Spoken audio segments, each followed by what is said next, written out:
Charities say government must go further to eradicate HIV cases by 2030. 2 million HIV tests are expected to be carried out over the next year in an attempt to find an estimated 4,500 people living with undiagnosed HIV in England. The government must go further to hit their target of ending HIV transmission by 2030, Charities have told Sky News. HIV testing rates among heterosexual men and women are down by a quarter compared to before the COVID pandemic, according to the latest data. From the UK Health Security Agency, UKHSA, the number of new HIV cases recorded among heterosexuals passed those in gay and bisexual men for the first time in a decade in 2020, and has continued to be higher each year since. Alana Beaumont contracted HIV in 2009. She uses social media to tell others what it's really like to live with it. She told Sky News that her accounts regularly face abuse. They say, "That's what you get for being a whore. You shouldn't have slept with so many guys." Deplorable things have been said. I treat it now as ignorance and willful ignorance.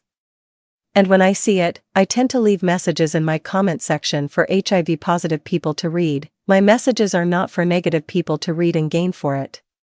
It is for positive people to see and read and understand that they have nothing to be ashamed of. I think if we were to talk about STI with a bit more compassion, then I think we would see a different attitude.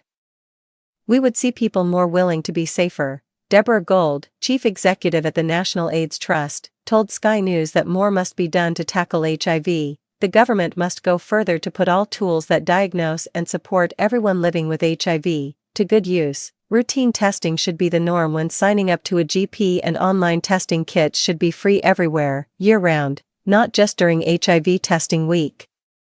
The chief executive of the Terence Higgins Trust, Richard Angel, says it's important to identify people living with HIV so they can access the treatment they need. He's calling for the services in Lambeth to be expanded. There are so many wonderful initiatives happening in this area. GPs are proactively testing their patients, Mr. Angel told Sky News. We need to see this replicated across the country. The government says anyone having a blood test in selected hospital AE units will also be tested for HIV, hepatitis B, and hepatitis C unless they opt out.